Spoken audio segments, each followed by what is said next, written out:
네, 오늘은 진짜 기적이라는 제목으로 말씀을 전하려고 합니다. 진짜 기적. 저희가 계속 주일날마다요, 기적에 대해서 말씀을 드렸습니다. 그래서 이거는 어떤 기적이었고, 막 대단한 기적들을 얘기를 많이 했어요. 저번 주는 오병이어의 기적을 말씀드렸습니다. 그래가지고, 그게 엄청난 일이었다라고 말씀을 드렸지만, 동시에 그게 예수님의 이 마음이었다. 그리고 사람들이 그걸 오해하기 쉬웠다. 우리는 어떤가라고 말씀을 드렸었어요. 그래서 오해를 안 하는 삶이 됐으면 좋겠다. 이렇게 말씀드렸던 것 같습니다. 이렇게 말씀하셔도 그냥 그랬겠거니라고 말씀하시겠지만, 예, 맞습니다. 오늘은요, 진짜 기적, 부활에 대해서 말씀드리려고 그래요. 부활. 오늘 부활절이거든요. 사실 1년마다 돌아와요. 이날은 돌아옵니다. 오늘 딱 부활하셨는지 이거는요, 사실은 그래도 꽤 정확해요. 성탄절보다는. 성탄절은 우리가 날을 잡아서 그날 기억하는 거지만은, 오늘은요, 사실 이 유대인들의 명절에 맞춰서 저희가 이걸 기억을 하는 거예요. 그 사람들은요, 부활절을 기념하지 않아요. 유월절을 기념합니다. 근데 예수님이 유월절 그때 돌아가셨기 때문에, 그때 십자가에 달리셨다가 그 다음에 지나고 나서 부활하셨기 때문에, 이 명절이, 그러니까 오늘 부활하셨기 때문에, 토요일날 지나고 주일날 부활하셨기 때문에 오늘 주일을 저희가 지키는 거예요. 오늘이 그리고 부활절입니다. 오늘 나눌 말씀은요, 어쩌면 성경에서 정말 가장 중요한 말씀입니다. 성경의 말씀 중에 안 중요한 건 없지만은 가장 중요한 게 있다 그러면 가장 중요한 건 있는 거예요. 오늘 우리가, 그러니까 이 말씀만 있는 게 아니라 이 부활, 예수님의 죽으심과 부활하심, 이게요, 성경의 가장 핵심이라는 거예요. 오늘의 말씀이 없으면 성경이 의미가 없는 거고요. 교회도 의미가 없는 겁니다. 반대로 있기 때문에 교회가 의미가 있고 성경이 의미가 있다는 겁니다. 오늘 우리가 나눌 기적의 사건은 아주 잘 아시죠? 모르시면은 사실은 믿는 이유가 없는 거예요. 이거는 한 번 더 막 얘기하고 그랬구나라고 얘기하는 게 좀 놀라운 일인 겁니다. 예수님께서 잡히시고 갖은 고초를 당하신 후에 십자가에 달려 돌아가시고 3일 후에 부활하신 사건을 우리가 놓고 얘기하는 거예요. 이게요, 저번 주에 얘기하던 요나의 표적입니다. 요나의 표적. 요나가 이제 그 물고기 뱃속에 들어갔다가 3일 후에 나왔던 것처럼 예수님도 그러셨다는 거예요. 죽음에서 다시 살아온 기적입니다. 사실은 요 때의 모든 이야기가 중요해요. 예수님께서 잡히시고 막 뭐 물어보고 대답하시고 막 채찍 맞으시고 십자가에서 말씀하시고 막 그런 모든 일들이 다 중요하지만은 다 얘기하면은 초점이 흐려지니까 오늘 말씀은 짧게 얘기하려고 합니다. 짧게. 오늘 또 계란도 나중에 돌리려고 하니까 짧게. 근데요, 이건 아주 중요한 사건이에요. 어떤 사람은요, 그 성경에 복음서 있잖아요. 복음서가 이 3일을 위한, 이 며칠을 위한, 일주일을 위한 책이다 라고 얘기를 했어요. 모든 이야기가 그걸 위한 서론이다 이렇게 얘기를 했어요.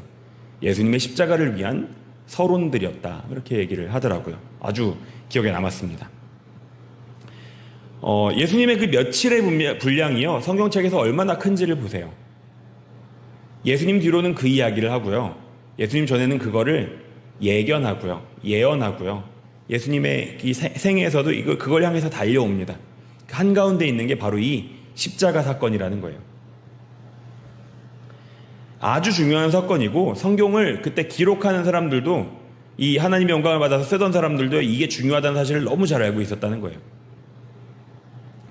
예수님의 죽으심과 부활은요, 아주 큰 의미가 있습니다. 먼저는요, 이게 그 자체로 큰 기적이었기 때문이에요. 그죠? 지금도 그래요. 막 죽었다 살아났다 그러면 이게 무슨 일이냐, 다들 이럴 거예요. 그런 일들이 종종 있긴 합니다. 있긴 해요. 예수님 때도요, 예수님이 죽은 자를 몇 번 살리신 적이 있어요. 그죠? 나사로도 있고요, 소녀도 있고요. 근데 이 자신의 부활과는 차원이 다른 거예요, 사실. 자신이 죽었으면 그 주체가 없잖아요. 근데 다시 살아난다는 것은 대단한 일입니다. 기적으로, 그냥 기적의 관점에서만 봐도 이거는 대단한 일이었다라는 거예요. 이 복음서는요, 예수님의 부활을 다 얘기합니다. 당연하죠. 그게 복음이니까요. 가장 짧은 마가복음에서 심지어 그 중에 어떤 사본에 없는 부분 제외하는 가장 그 보수적으로 딱 해놓은 그 부분에서도 거기서도 부활은 있다는 거예요. 그러니까 확실하다는 얘기입니다. 부활하신 장면까지는 기록한다는 거예요. 부활 직후 11제자들한테 나타나신 사건도요, 대부분의 복음서가 기록을 합니다. 부활 이전과 부활 이후에 예수님의 행적에 좀 차이가 있지만은 3년 내내 보던 그들의 모습을, 예수님의 모습을 그들이 몰랐을까요? 알았겠죠. 보고 예수님인 줄 알았다 그러면은 정확한 거예요. 예수님은 살아나셨다. 예수님은 부활하셨다라는 겁니다. 이거는요, 저희가 봐서 알 수도 있지만요, 사실은 믿어야 하는 그런 사건입니다. 개인적으로 조금 아쉬운 점이 있다면 예수님의 십자가 사건은 증인이 많잖아요. 근데 그 다음에는 그렇게 그 공중 있잖아요. 사람들 앞에 나가가지고 야, 나 살아났다 이렇게 말씀들을 잘 안 하셨다는 거예요. 믿는 자들 이렇게 모여있는 자리에 가셨지 막 예루살렘 성전 한복판에서 막 살아났다 이렇게 말씀 한번 해주셨으면 얼마나 좀 더 그랬을까라고 생각을 잠깐 했지만 또 반대로 생각해 보니까 그랬으면은 아마 싹 다 잡아서 죽였을 것 같다는 생각도 해요. 또 예수님이 딱 공생이 시작하기 전에 시험하셨던 게 딱 그거고, 그죠? 성전에서 뛰어내려봐라 했던 시험이 딱 그거잖아요. 그러니까 제 생각에 짧았구나라고 생각을 합니다. 아마 그래서 그러셨겠죠. 아마 어떤 이유가 있어서 그러셨겠지만은, 그래도 증거에 대한 아쉬움이 좀 있어요. 내가 보고서 바로 믿을 수 있으면 얼마나 좋을까. 근데 아마 이 생각을요, 성경을 기록하는 사람들도 똑같이 생각을 했을 거예요. 그래서 이 쓰는 사람들도 이 증거들을 최대한 많이 모아서 쓰기 위해서 노력을 했을 겁니다. 믿음에 도움을 주기 위해서. 근데 확실한 증거가 있는 게요, 이 제자들의 행적을 보면 알 수 있습니다. 제자들은요, 사실 이 믿음이 그렇게 좋지가 않았어요. 좀 역설적이지만 제자들의 믿음이요, 막 어마어마하지 않았습니다. 그들은 예수님이 십자가에 달려 돌아가신 것을 보고 나서 자기 일자리로 갔습니다. 예수님이 살아나시겠다고 그렇게 말씀을 하셨는데 고기 잡으러 갔단 말이죠. 근데 그 제자들이 부활하신 예수님을 만난 다음에 어디로 갔느냐? 그들은요, 세계 각지에서 복음을 전했다는 거예요. 그들이 갈 수 있는 곳들로. 영국에도 갔고요, 인도에도 갔어요. 터키, 그리스, 로마 이런 데는 말할 것도 없고 에티오피아도 갔다는 거예요. 그들이 배 타고 갈 수 있는 곳들, 인도는 진짜 이쪽이잖아요. 완전 먼 곳인데 거기까지 갔다는 거예요. 가서 예수님의 말씀을 전하고 거기서 순교했다는 거예요. 그들이 어떤 사람입니까? 그들은 그런 믿음이 적은 사람들이었단 말이에요. 직접 봤지만은. 예수님의 부활을 알기 전에는 자기 할 일들을 하러 가는 사람들인데 그 자들이 무슨 소식을 듣고 그렇게 갔겠냐 했을 때는 예수님의 부활이 없이는 말이 안 되는 겁니다. 그러니까 이 기적은 있다라는 사실을 지금 말씀드리고 있는 거예요. 그게 예수님의 죽으심과 부활이라는 겁니다. 그러니까 이거는 있는 기적이고 그리고 그 자체로도 대단한 기적이다라는 거예요. 근데 오늘 우리가 나누는 거는요, 그 사건이 대단했다 여서는 아니에요. 그죠? 그게 대단한들 만들 사실 저희한테는 큰 상관이 없어요. 이게 없다면. 오늘의 기적, 이 부활의 기적이 가장 중요한 이유는요, 우리가 믿을 이유이기 때문입니다. 우리는요, 예수님 믿는 사람들이에요. 이게 막 특별한 얘기가 아니라요, 우리가 기독교라고 했을 때는요, 그리스도교거든요. 크리스찬이거든요. 예수님 믿는 사람들이란 말입니다. 앞에다가 이거 십자가 걸어놓는 이유가요, 십자가 때 이게 제일 중요해서 그래요. 우리 교회는 심지어 십자가 교회니까 얼마나 중요합니까? 우리가 십자가를 그렇게 좋아하는 이유는 사실은 이거는요, 되게 저주받은 자의 상징이었어요. 이 매달려서 널어져서 죽는다는 게요, 얼마나 괴로운 일입니까? 그러니까 구약 성경에 보면은 나무에 매달려 죽는 자는 저주받은 자다라고 얘기를 합니다. 그만큼 아프고 힘드니까. 그런데 우리가 이렇게 십자가를 기념하는 이유는 예수님이 여기서 돌아가시고 그 이후에 부활하셨기 때문에, 그리고 그때 우리의 죄를 다 가지고 가셨기 때문에, 그래서 우리가 기념하는 겁니다. 요한복음 11장 25절에서 26절에서는요 이렇게 말씀을 합니다. 예수께서 이르시되 나는 부활이요 생명이니 나를 믿는 자는 죽어도 살겠고 무릇 살아서 나를 믿는 자는 영원히 죽지 아니하리니 이것을 내가 믿느냐 라고 말씀하십니다. 예수께서 십자가에 달려서 돌아가실 때요, 그거는 그냥 죽는 게 아니었습니다. 가장 죄 없는 사람이자 흠이 없는 하나님으로서의 예수님이요, 십자가에서 죽으셨다는 것. 십자가는요, 가장 죄 지은 사람들이 달려 죽는 곳이었거든요. 반역죄였어요. 반역죄 지은 사람들이 가는 곳이었어요.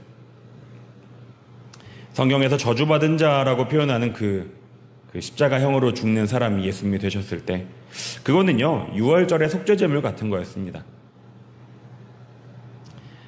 이 요한복음 1장 29절에서는요 이렇게 말씀을 합니다. 이 세례 요한이 이렇게 얘기를 하는 거예요. 예수께서 자기에게 나아오심을 보고 이르되 보라 세상 죄를 지고 가는 하나님의 어린 양이로다 라고 얘기합니다. 선지자는 알았던 거예요. 보자마자 세상 죄를 지고 가는 하나님의 어린 양이다. 이 어린 양이 뭐냐, 이거를 우리가 알아야 해요. 이 사람들은요 구약시대에는 죄를 사함받기 위해서요 제물을 드려야 했습니다. 제물. 우리가 드리는 헌금은요 제물이 아니에요. 그런 점에선 우리가요 막 죄를 지어놓고 그거 죄사함을 받겠다고 막 몇백을 아닌지 뭐가 좋을까, 집을 막, 그래도 죄사함이 안 돼요. 우리 죄 지은 거는 돈으로 해결되는 게 아닙니다. 사람들끼리 싸웠으면 합의를 보죠. 근데 그게 아니에요. 우리가 헌금은요 그래서 그런 용도에서는 제물은 아닌 거예요. 근데 이때 사람들은요 죄를 사함받기 위해서 제물을 드려야 했어요. 모든 제물이 죄를 사함받기 위해서 하는 건 아니지만 속죄제, 속건제라는 제물이 있었습니다. 이 제물들의 종류가 있었는데요, 그 중에 특히 예수님을 비유하는 어린 양, 흠없는 어린 양이라고 했을 때는요 좀 특별한 의미가 있었어요. 이 흠없는 어린 양을요 어떻게 드리냐면요, 양을 기르잖아요. 그 사람들 다 양치던 사람들이잖아요. 양을 길러요. 근데 흠없는 거는 언제부터 할 수 있냐면은 어렸을 때부터 할 수 있잖아요. 새끼 때부터 딱 보고서 얘가 흠이 없다, 괜찮다, 그러면은 그때부터 걔는 특별히 관리를 하는 거예요. 안 다치게 막 특별히 관리를 해요. 막 애지중지해요. 좀 커도 막 들고 다녀요. 막 이렇게. 그러다가요 나중에 이 제사, 큰 제사가 있을 때, 특히 이런 유월절 같을 때 그 양을 데리고 갑니다. 근데 어떻게 가냐면요, 이렇게 목줄을 해가지고 끌고 가는 게 아니에요. 흠없어야 되니까 메고 가요. 이렇게 안고 메고. 그때 거리가요 멀면은 한 35시간 정도 걸리는, 그러니까 이틀 더 넘게 3일 정도 쉬었다 왔다 하면은 며칠 거리 되는 그런 거리였다 그래요. 거기를요 자기가 애지중지 키운 어린 양을 데리고 가는 겁니다. 끌고도 아니고 막 안고 메고 며칠 거리를 가는 거예요. 제사 드리러. 근데 가서 뭐 하냐, 그 귀여운 양을 데리고 뭐 하냐면은 가서 손을 얹고 이제 죄를 옮기는 기도를 해요. 그 다음에 그 양을 잡습니다. 양의 이제 목을 따고 막 피를 뿌리고 각을 뜨고, 그 양이 나 대신에 죽는구나라는 거를요 눈으로 보는 거예요. 내가 그렇게 아껴서 키웠던 이 귀여운 아이가 나 때문에 죽는구나. 그걸 보는 게 제사였단 말입니다. 그러니까 의미가 어떤지 아시겠죠? 저 어렸을 때 닭 키웠었거든요. 닭. 병아리 사와서 키웠어요. 근데 걔가 막 베란다에서 날아갈라 그러길래 그래가지고 딴 집에서 키우신다 그러길래 믿고 드렸죠. 어떤 할아버지네였는데, 그러고 나서 그 소식을 못 들었는데 나중에 진실을 알았을 때 얼마나 슬펐는지 몰라요. 그 귀여운 병아리가. 만약에 제가 그 병아리를 저의 죄 때문에 잡아야 한다 그랬으면요 펑펑 울었을 거예요. 참 슬픈 일이거든요. 근데 그게 속죄제의 의미라는 겁니다. 하나님의 독생자 되신 예수님도요 그렇게 소중한 분이었다라는 거예요. 특별히 하나님께 더욱 그랬다는 겁니다. 하나님의 독생자라고 얘기하잖아요. 실제로 그렇기도 하고. 그런 예수님이 십자가에 달려서 죽으셨을 때 예수님을 믿는 모든 자의 죄를 함께 지고 십자가에 달려서 돌아가신 겁니다.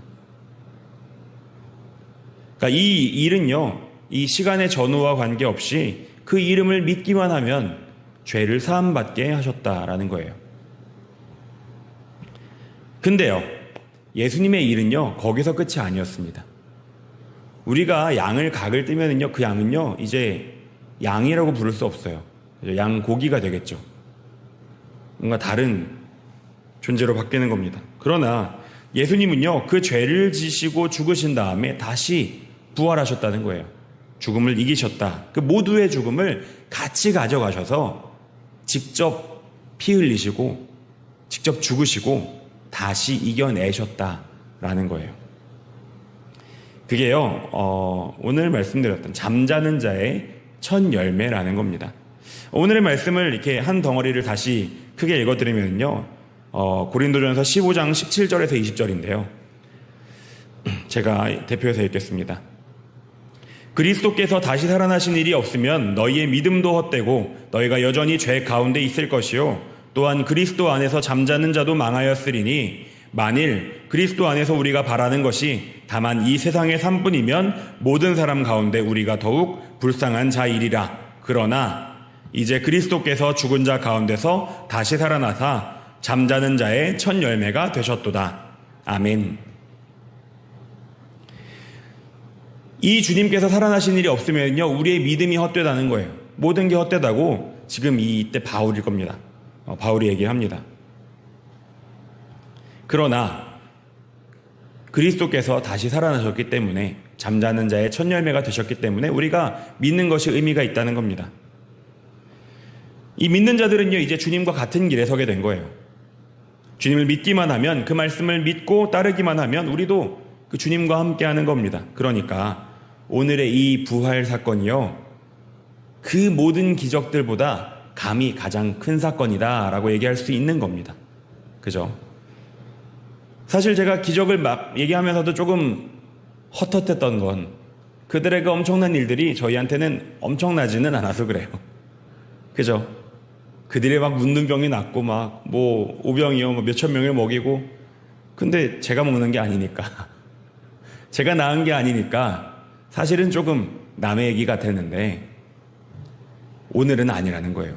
오늘은 우리 얘기입니다. 너무 기쁜 일이죠.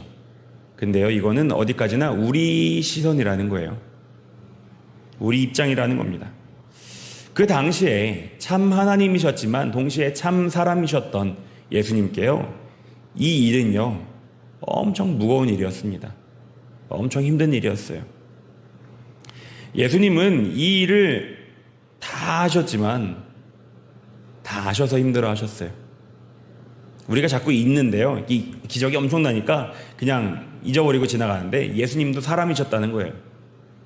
이것 때문에 밤새 기도하셨습니다. 막 땀이 피가 되도록, 피가 맺히도록 그렇게 기도하셨다 그래요. 우리가 기적들의 자꾸 그 배경을 잊어버리는데 기적이 대단하니까. 근데 이 기적의 배경들을 보면요, 하나같이 우리랑 똑같다는 거예요. 이 지리한 그 고통 가운데 있다는 거예요. 막 이겨낼 수 없는 엄청난 막 무거운 가운데 있다는 거예요. 어떻게 할 수 없는 막 그런 허우적대도 나갈 수 없을 것 같은 그런 상황 가운데, 그 가운데 기적이 있었다는 겁니다. 예수님도 그러셨다는 거예요. 예수님도 막 이 잔을 넘겨달라고 막 그렇게 막 기도를 하시다가 내가 이거 하기 싫으니까 제발 좀 나 말고 다른 사람한테, 아니면 어떻게라도 하셨지만 결국에는 그러나 내 뜻대로 마시고 주님 뜻대로 하셔라 하시면서 자리에서 일어나셔서 힘들어하는 자를 위해서 나아가셨다는 겁니다. 잡히러 가셨다는 거예요. 그래서요, 오늘은 기쁜 날이지만요, 기쁘기만 한 날은 아니에요. 정확히는 고마운, 감사한 날입니다. 사실 우리가요, 뭘 받았을 때 주는 사람한테 부담이 안 되면 더 좋아요. 만약에 우리 교회에 누가 100만 원을 냈다 그래요. 와, 100만 원 헌금을 누가 하셨어요? 누가 하셨냐 보니까 이 삼성 이재용이 했다. 이렇게 예를 들어. 크잖아요. 뭐 관계도 없는데 갑자기. 근데 뭐 어떤 뭐 염치 없는 사람은 또 뭐 100만 원밖에 안 내라고 얘기할 수도 있어요. 이재용이니까. 그죠? 걱정은 안 되는 거예요. 이 사람이 그거 내고서 막 힘들어하진 않겠다. 뭐 이런 생각이 들잖아요. 근데 그렇지 않다 그러면 그건 사실 그러니까 뭐 누구한테든 사실 작지는 않으니까. 그렇지 않다 그러면 그건 되게 아무리 헌금이라지만 또 죄송하고 또 고마울 겁니다. 우리가 실제로 받은 것은 달라지지 않지만요, 마음이 다르다는 거죠. 오늘 우리가 받은 것은요, 소중한 겁니다. 예수님이 이 사건을 경험하셨을 때는, 직접 죽으시고 직접 살아나셨을 때는요, 우리의 죽음과 똑같다는 사실을 기억하셔야 돼요. 어쩌면 가장 고통스러운 방법으로 죽으셨기 때문에 더 힘드셨을 수도 있어요. 그러나 그거를 통해서 우리가 하나님의 독생자의 생명을 우리가 나눠받았다는 겁니다. 예수님께도 그 죽음은 죽음이었어요. 그리고 부활도 부활이었습니다. 우리와 같은 육신을 입고 계셨기 때문에 그러셨다는 겁니다. 그러니까 오늘의 말씀을 결론을 내자면 감사하자는 겁니다. 이 진짜 기적을 감사하시자는 거예요. 새 생명을 받았으니까 기뻐하시되 감사가 빠지면 안 된다는 겁니다. 그게 얼마나 그쪽에서도 귀한 거였다는 걸 기억하시고 우리가 그 기쁨으로 감사하는 마음으로 이 새 생명을 받은 자의 그 마음으로 살아가시기 바랍니다. 성경에서는 그렇게 얘기를 합니다. 우리가 많이 받아놓고 베풀지 않으면은 다시 뺏어가겠다. 뭐 딱 그렇게 말씀은 안 하시지만 그 비유에서 그렇게 말씀하시잖아요. 그죠? 1만 달란트 빚진 자의 비유에서 말씀을 그렇게 하시는데, 우리가요 새 생명을 받았는데 생명을 내주는 것까지는 아니어도 그래도 조금 그 아래 거는 좀 해줄 수 있잖아요. 그러니까 하다못해 계란이라도 나눠드리고 그럼으로써 우리가 기쁨 가운데 사시는 그런 오늘 부활주일 그리고 나머지의 우리의 삶들이 됐으면 좋겠습니다. 기도하겠습니다. 하나님 아버지, 오늘 저희에게 부활의 기쁜 소식을 주시고 아버지 또 이렇게 나누게 하시니 감사합니다. 아버지 하나님, 저희에게 내려오는 아버지 진짜 기적을 저희가 날마다 누리며 살기 원합니다. 아버지 하나님, 저희에게 귀한 거 주셨는데 귀한 줄 알게 하시고 아버지 거저받았다고 그냥 별거 아니겠지 이렇게 살지 않게 하시고 귀한 마음으로 귀한 기쁨으로 살아갈 수 있도록 함께 하여 주시옵소서. 아버지, 모든 삶은 주님께 드리오니 저희 나머지 삶들이 온전히 주님께 드려지는 기쁜 그런 삶의 예배로 드려질 수 있도록 함께 하여 주시옵소서. 감사합니다. 예수님 이름으로 기도드렸습니다. 아멘.